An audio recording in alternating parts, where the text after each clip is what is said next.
ద్వారా ఆయన చనిపోవడం దారితీసింది. ఇట్లాంటి పరిస్థితిలో మొదటి నుంచి ఎస్పీ గారు, మొదటి నుంచి సూర్యాపేట జిల్లా ఎస్పీ గారు ఎమ్మెల్యే మాటకే విలువనిచ్చాడు కానీ జరుగుతున్న విషయాన్ని పర్యవేక్షించలేకపోయాడు. పర్యవేక్షణ లోపము డిఎస్పీకి ఉంటే డిఎస్పీ ఎస్పీ పరిధిలోకి రాడా? ఇప్పుడు ఎస్ఐ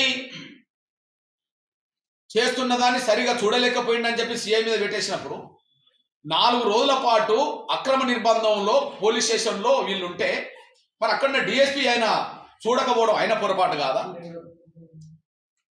మరి 4 రోజుల పాటు ఒక పోలీస్ స్టేషన్ పరిధిలో, సూర్యాపేట జిల్లా పరిధిలో ఉండే ఒక పోలీస్ స్టేషన్ పరిధిలో అక్రమ నిర్బంధంలో కొంతమందిని పెట్టుకున్నారనే విషయం మరి ఎస్పీకి ఎందుకు తెలియకుండా పోయింది? మీ నిర్లక్ష్యం కూడా లేదా? మీ నిర్లక్ష్యానికి మాదిగ బిడ్డ బలవుతే, మీ అందరూ బాధ్యులవుతే ఒక్క సిఐని మాత్రం బాధ్యులు చేస్తారా? మేం సిఐతో పాటు అందరినీ బాధ్యులు చేయమంటున్నాం. కానిస్టేబుల్ ఉన్నా, ఎస్ఐ ఉన్నా, సిఐ ఉన్నా, డిఎస్పీ ఉన్నా బాధ్యులు చేయమంటున్నాం. కానీ మీరు కింద ఎస్ఐను పట్టుకోరు, మీరు పైన డిఎస్పీని ఏమన్నారు? మధ్యలో మాత్రం ఒక బలహీన వర్గాల అధికారిని బలి చేస్తే మేము మౌనంగా ఉండాలా? చెప్తున్నాను. మొదటి నుంచి ఈ కేసును నిర్వీర్యం చేయడానికి ఎస్పీ ప్రయత్నం చేస్తున్నాడు అనడానికి సాక్ష్యం dead body, Rajesh dead body కోదాడలో ఉండగానే అప్పటికే ఫిర్యాదు చేస్తే ఆ ఫిర్యాదును ఉపసంహరించుకోమని చెప్పి 8 లక్షల రూపాయలు ఇస్తామని చెప్పి ఇక్కడ నుంచి డిఎస్పీని పంపింది ఎస్పీ కాదా? సూర్యాపేట డిఎస్పీని పంపింది ఎస్పీ కాదా?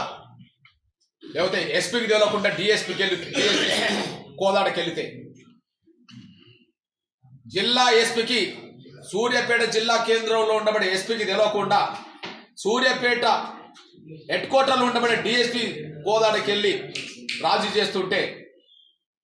చేయడానికి ప్రయత్నం చేస్తుంటే మరి ఎస్పీ ఏం చేసిండు? ఎస్పీ ఆమోదం లేకుండా డిఎస్పీ వెళ్ళగలుగుతాడా? పోలీస్ డ్రెస్ మీద డ్యూటీలో ఒక డిఎస్పీ సూర్యాపేటకి కోదాడకి ఎందుకు వెళ్ళాల్సి వచ్చింది? ఎస్పీ ఆమోదంతో వెళ్ళాడు కదా. అంటే ఎస్పీ ఎందుకు పంపించడానికి? అంటే పోలీసుల మీద కేసు తీయాలనే కదా. అంటే కేసును నిర్వీర్యం చేయడానికి ఈయన ప్రయత్నం చేసినట్టే కదా. కేసును నిర్వీర్యం చేయడానికి ఈయన ప్రయత్నం చేసినట్టే కదా. ఇవన్నీ సాక్ష్యాలు కదా. గాంధీ ఆసుపత్రిలో 100 మంది డాక్టర్లు ఉంటే, గాంధీ ఆసుపత్రిలో 100 మంది డాక్టర్లు ఉంటే రాజేష్ మృతదేహానికి పోస్ట్ మార్టం చేయడానికి లక్ష్మీకాంత్ రెడ్డే దొరికిండా? అక్కడ ఎమ్మెల్యే ఒత్తిడి, వాళ్ళ సామాజిక వర్గాలకు సంబంధించిన డాక్టర్ తోటే చేయించాల్సిన పరిస్థితికి నెట్టబడడానికి కారణం ఎస్పీ కాదా?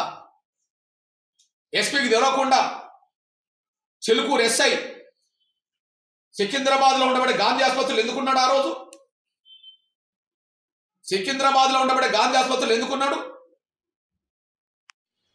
కోదాడ కోర్టులో చూపెట్టిన రిమాండ్ ఏదైతే ఉన్నదో నువ్వు హైకోర్టులో ప్రదర్శించినప్పుడు అది ఎందుకు తీయలేదంటే ఎవరు బలి కావాలి?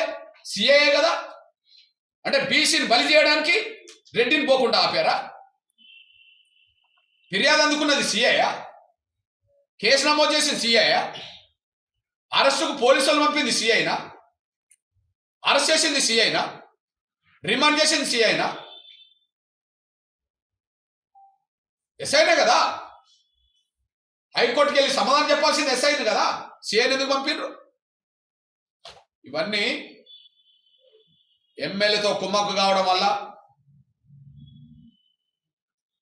ఎస్పీ పై అధికారులను పక్కదారి పట్టించి కింద రెడ్డి సామాజిక వర్గం ఎస్ఐ ఉంటే ఆయనను కాపాడడానికి, పైన డిఎస్పీలు రెడ్డి ఉంటే వాళ్ళని కాపాడడానికి ఎమ్మెల్యే చెప్పిన మాట వింటూ తానంటే తందానంటూ కేసును జటిలం చేసింది.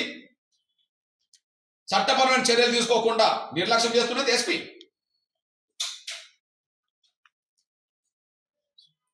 కేసు ఫైనల్ అయ్యేంత వరకు దీన్ని వదిలిపెట్టాం. రేపో మాపో రాష్ట్ర ఎస్సీ కమిషన్ రాక తప్పదు. వారం రోజుల్లో జాతీయ కమిషన్ విచారణకు సిద్ధపడుతుంది.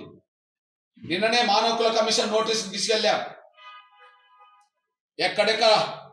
ఎక్కడెక్కడ ఉన్నాయో అవన్నీ బయటకు తీసుకొస్తూనే ఉన్నాం. రిమాండ్ చేసే ముందు కోర్టు ప్రాంగణంలో ఇంజెక్షన్ ఇచ్చి రిమాండ్ చేస్తారా? రిమాండ్ చేసే ముందు కోర్టు ప్రాంగణంలో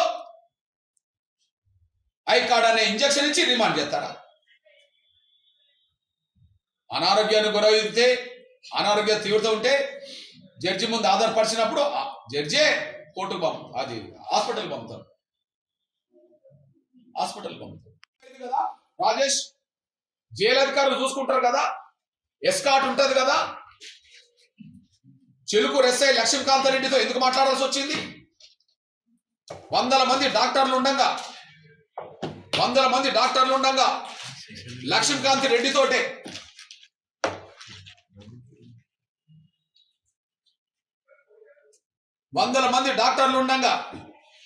లక్ష్మీకాంత్ రెడ్డితోటే ఎందుకు పోస్ట్ మార్టం చేయించారు? ఇందులో ఎమ్మెల్యే ఇన్వాల్వ్ అయినట్టు కాదా? ఎమ్మెల్యే ఇన్వాల్వ్ కాకపోతే సికింద్రాబాద్లో పోస్ట్ మార్టం జరుగుతుంటే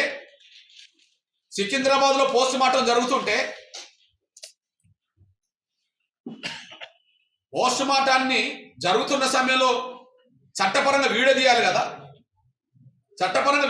కదా. మరి సికింద్రాబాద్ గాంధీ ఆసుపత్రిలో పోస్ట్ మార్టం జరుగుతున్న సమయంలో సికింద్రాబాద్లో ఉండబడే వీడియోగ్రాఫర్తో వీడియో తీయించాలా వద్దా? కోదాడ నుంచి వీడియోగ్రాఫర్ ఎట్లా పోతాడు? అది కూడా రెడ్డి ఎట్లా పోతాడు? Kodad videographer Ramakrishna Reddy Mayur colour lab నుంచి పోయాడు.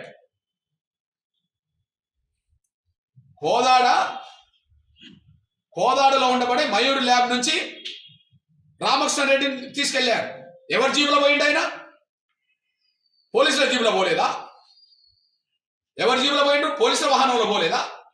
పోలీసులు ఆయన తీసుకెళ్ళలేదా? పోలీసులు ఆయన తీసుకెళ్ళకపోతే ఆయనకేం పని అక్కడికి పోవడానికి? వీడియోగ్రాఫర్స్ అందరూ హైదరాబాద్లో దొరకాలే? వీడియోగ్రాఫర్లు అందరూ సికింద్రాబాద్లో లేరా? గాంధీ ఆసుపత్రి చుట్టూ లేరా? మీ ఆమోదం లేకుండా ఒక రామకృష్ణ రెడ్డి అనే వీడియోగ్రాఫర్ అక్కడికి వెళ్ళిండా? ఇదంతా ఎస్పీ వైఫల్యం కాదా? ఎస్పీ నిందితులను కొమ్ముగాయడానికి ప్రయత్నం, ఎమ్మెల్యేతో కుమ్మక్కాయండి వాస్తవమా కాదా? అంతేకాదు, అంత దూరమే కాదు, వీళ్ళు ఎంత దూరం పోయిందంటే కేసులో నిందితులను అరెస్ట్ చేసినప్పుడు రిమాండ్ డైరీ ఒకటే ఉంటుంది. కేసులో నిందితులను అరెస్ట్ చేసినప్పుడు కోర్టుకు హాజరుపడే సమయం రిమాండ్ డైరీ ఒకటే ఉంటుంది. నేను అంటున్నా, రిమాండ్ డైరీ కూడా ఎందుకు మారింది? రిమాండ్ డైరీలు ఉంటే పేజీలు ఎందుకు మారుతున్నాయి?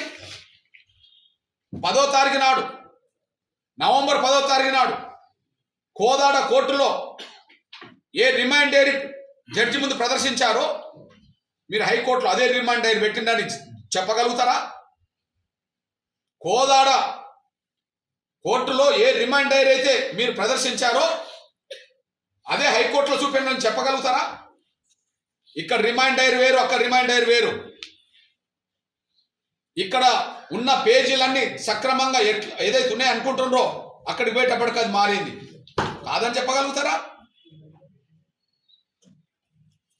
ఎంక్వైరీ కేసు నమోదు చేసింది ఎవరు? ఫిర్యాదు తీసుకున్నది ఎవరు? ఓకే, ఇంట్రాగేషన్ చేసింది ఎవరు? కోర్టుకు హాజరుపరిచింది ఎవరు? చిలుకూరు ఎస్ఐ. హైకోర్టుకి వెళ్ళి సమాధానం చెప్పాల్సింది ఎవరు? చిలుకూరు ఎస్ఐ. ఆడికి సీఐని ఎందుకు పంపిండ్రు? అంటే సీఐని పూర్తి బాధ్యత చేయడానికే కదా. ఇప్పుడు ఇక్కడ ఒక రిమాండ్, అక్కడ ఒక రిమాండ్ డైరీ ఉంటుంది. ఇక్కడ ఒక రిమాండ్ డైరీ ఉంటుంది, అక్కడ ఒక రిమాండ్ డైరీ ఉంటుంది. ఇది దేశంలో ఎక్కడన్నా జరిగిందా? ప్రపంచంలో రిమాండ్ డైరీ రెండు ఎక్కడన్నా ఉంటాయా? Live news, entertainment shows, movies, digital magazines తో పాటు మీ జిల్లా వార్తలను కూడా ఫ్రీగా చూడొచ్చు. ఇంకెందుకు ఆలస్యం? వెంటనే హిట్ టీవీ యాప్ ని డౌన్లోడ్ చేసుకుని ఫ్రీగా ఎంటర్టైన్మెంట్ పొందండి. Hit TV app. Hit TV app. Please download Hit TV app. Hit TV app ని ఫ్రీగా డౌన్లోడ్ చేసుకుని ఎంజాయ్ చేయండి. మీకు నచ్చిన ఎంటర్టైన్మెంట్ కోసం హిట్ టీవీ యాప్ ని ఫ్రీగా డౌన్లోడ్ చేసుకుని ఎంజాయ్ చేయండి. హిట్ టీవీ యాప్ ని డౌన్లోడ్ చేసుకుని ఆస్వాదించండి, ఆశీర్వదించండి. ఇంతమంది సెలబ్రిటీలు హిట్ టీవీ యాప్ ని డౌన్లోడ్ చేసుకోండి అని చెప్తున్నారంటే ఎంత మంచి యాప్ ఆలోచించండి. అమెరికా అమెరికా అమెరికా అమెరికాలో చదవాలనుకునే వాళ్ళకి విశ్వసనీయమైన పేరు మన శౌర్య consultancy. UK Law 1 Year Masters. UK Law 1 Year Masters. 2 years work permit up to 5 years visa. Contact Saurya Consultancy. Contact 89851 89851.